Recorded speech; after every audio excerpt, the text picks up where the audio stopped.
आता वळूयात आजच्या चर्चेच्या मुद्द्याकडे। मंडळी, विद्यार्थ्यांच्या आयुष्याशी खेळणाऱ्या माफियांचा खेळ खल्लास झालाय। शिवराज मोटेगावकर सारखा मोठा मासा माफिया आज सीबीआयच्या जाळ्यात अडकलाय। अनेक निष्पाप विद्यार्थ्यांच्या स्वप्नांना चिरडून उभ्या राहिलेल्या साम्राज्याचा बुरखा आज टराटरा फाटला। सीबीआयच्या तपासातून पेपर फुटीचं भयावह असं वास्तव या देशाच्या समोर उघड झालंय। पेपर फुटी रॅकेटचा मास्टरमाइंड लातूरचा पीव्ही कुलकर्णी असल्याचं उघड झालं आणि त्याच धाग्यानं मोटेगावकर कनेक्शन समोर आलं।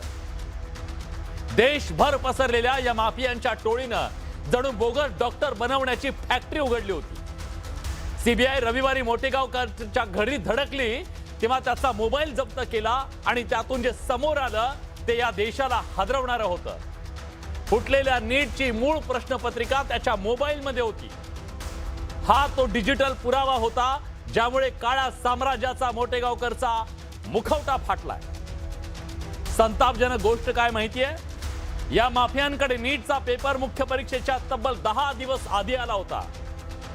म्हणजे 23 एप्रिलला मोटेगावकरकडे प्रश्नपत्रिका आणि उत्तरपत्रिका होती। त्याने तो पेपर निवडक विद्यार्थ्यांना दिला आणि त्यानंतर निवडक विद्यार्थ्यांना पेपर देऊन आमचा गेस कधीच चुकत नाही अशा खोट्या मार्केटिंगला सुरुवात केली आणि तिथंच तो फसलाय।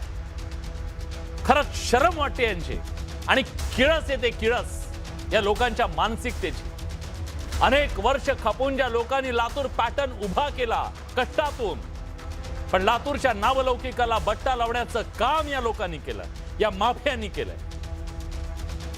ज्या लातूर पॅटर्ननं महाराष्ट्राला गुणवत्तेची ओळख करून दिली, हजारो सामान्य विद्यार्थ्यांना मोठं स्वप्न पाहायला शिकवलं, त्या नावाचा दुरुपयोग करून काही दलालांनी पैशाचं हे साम्राज्य उभं केलं।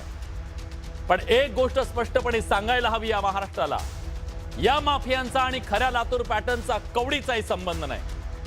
हे त्या परंपरेच्या नावावर उभे राहिलेली बांडगुळ आहेत, केवळ धंदेवाईक आहेत ज्यांनी अख्खा महाराष्ट्राची मान आज शर्मेनं खाली घालायला लावली। आज प्रश्न फक्त पेपर फुटीचा नाहीये, प्रश्न आहे त्या लाखो विद्यार्थ्यांच्या विश्वासाचा जे दिवस रात्र अभ्यास करून प्रामाणिकपणे परीक्षा देतात। प्रश्न आहे त्या पालकांचा जे स्वतःच्या गरजा मारून लेकरांना शिकवतात आणि प्रश्न आहे त्या विद्यार्थ्यांचा ज्यांनी नैराश्यातून टोकाची पावलं उचलली। पैसा असेल तर व्यवस्था विकत घेता येते, हा माज ज्यांनी मिरवला, माध्यमांचा आवाज दाबण्याचा प्रयत्न होऊ शकतो हे ज्यांना वाटत होतं, त्यांचा पापाचा घडा भरला। माझी विनंती आहे तपास यंत्रणांना, यांच्याकडे फक्त आरोपी म्हणून बघू नका। हे समाजाचे गुन्हेगार आहेत, हे त्या लाखो विद्यार्थ्यांचे गुन्हेगार आहेत, शिक्षण क्षेत्राला लागलेले कलंक आहेत। शिक्षकांचा बुरखा पांघरलेले हे शिक्षण माफी आहेत। कुलकर्णी, मांढरे आणि अशा लोकांवर देशाने विश्वास टाकला। पेपर सेट करण्यासारखी अतिशय मोठी महत्वाची जबाबदारी दिली, पण या लोकांनी काय केलं? काही लाख रुपयांसाठी यांनी आपलं इमान विकलं। केवळ शिक्षकी पेशा नाही, यांनी संपूर्ण देशाचा विश्वासघात केलाय, खून केलाय विश्वासाचा। म्हणून आता कारवाईची तितकीच कठोर गरज आहे, कठोर कारवाईची गरज आहे। या टोळीवर मकोका सारखे कठोर कायदे लावा। विद्यार्थ्यांच्या आत्महत्येसाठी जबाबदार धरून यांच्यावरती गुन्हे दाखल करा। पैशांच्या बळावर जर हे लोक पुन्हा सुटले तर लक्षात ठेवा, या देशातल्या सामान्य माणसाचा प्रामाणिकपणावरचा विश्वास कायमचा उडून जाईल। उद्याची ही पिढी आहे, त्या पिढीला मला सांगावं लागेल, तुम्ही कष्ट करा, तुम्ही प्रामाणिक राहा। हा देश तुमच्या सोबत आहे, यंत्रणा तुमच्या सोबत आहे, हे सरकार तुमच्या सोबत आहे आणि त्यासाठी कठोर कारवाई होणं गरजेची आहे, ही भावना व्यक्त होते। पण आज बडे मुद्द्याच्या माध्यमातून मला एक गोष्ट तुम्हाला सगळ्यांना सांगायची आहे, ह्याची मोडस ऑपरेंडी, मोटेगावकर सारखा एवढा मोठा मासा सीबीआयच्या जाळ्यात कसा अडकला? तो त्याच्या स्वतःच्या चमकोगिरीमुळे, नाव, पैसा, प्रसिद्धी, स्वतःभोवती दैवी वलय निर्माण करण्याच्या त्याच्या हव्यासामुळे, अंगात भिनलेल्या भोंदूपणानं त्याचा घात केला, घात। परीक्षेच्या दिवशी त्याने एक व्हिडिओ शूट केला, विद्यार्थिनींना विचारत फिरला, माझा गेस पेपर कसा तंतोतंत खरा ठरला। जणू काय त्याला अलौकिक शक्ती प्राप्त होती। प्रत्यक्षात तो ज्ञानाचा नाही, मार्केटिंगचा खेळ होता. स्वतःची प्रतिमा अचूक भविष्यवाणी करणारा गुरु अशी उभी करून कोट्यवधी कमवण्याची लालसा त्याला थेट खोल दलदलीत घेऊन गेली. कशी?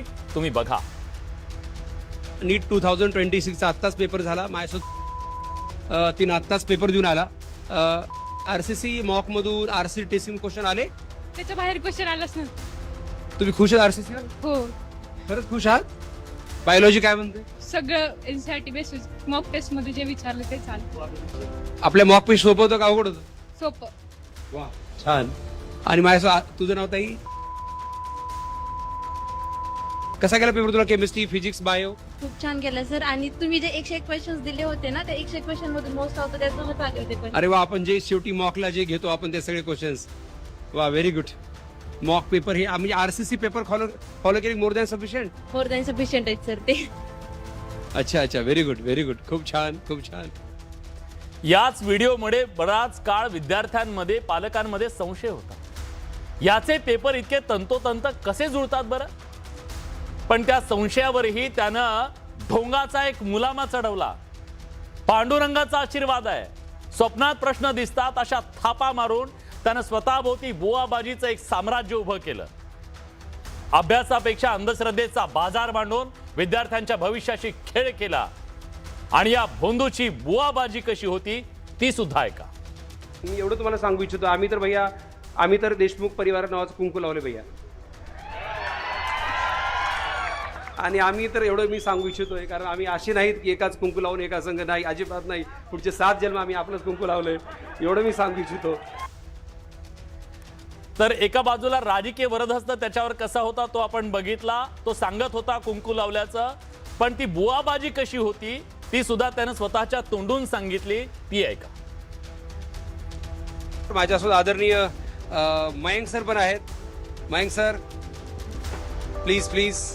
तो आज का जो हमारा नीट का एग्जाम रहा है वो बहुत ही इजी RCC के बच्चों के लिए जाएगा.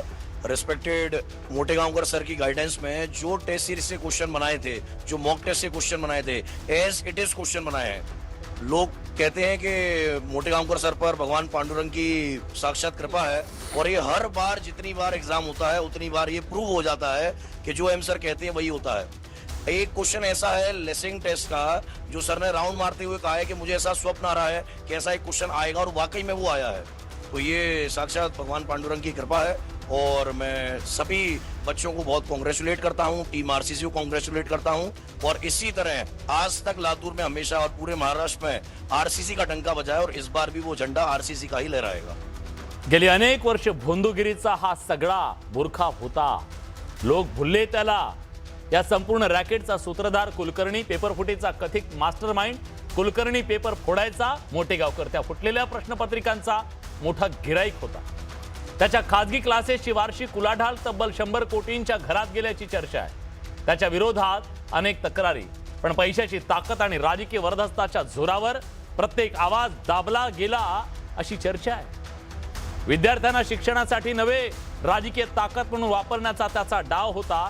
राजकीय भाषणं जोडायचा आणि राजकीय प्रभाव मिळवण्यासाठी तो सत्ताधाऱ्यांच्या जवळ कसा गेला याची कबुली त्यानं ती दिली. आणि बघितलं कसं कुंकू लावतो असं सांगितलं. शेवटी गुरुची प्रतिमा उभी करणारा हा खेळ आज कोसळला. त्या प्रत्येक विद्यार्थ्याचा, ज्या विद्यार्थ्याच्या आई वडिलांनी जमीन विकून त्यांना शिकवलं, आपले दागिने गहाण ठेवून शिकवलं असेल, त्या प्रत्येक विद्यार्थ्याचा सुद्धा तळतळाट आहे. आणि चमकदार कक्षाच्या आत दडलेला काळा बाजार आज उघडा झालाय. पापाचा खडा भरलाय. आणि त्यामुळे आज या सगळ्याची आपण चर्चा करणार आहोत. त्यासाठी काही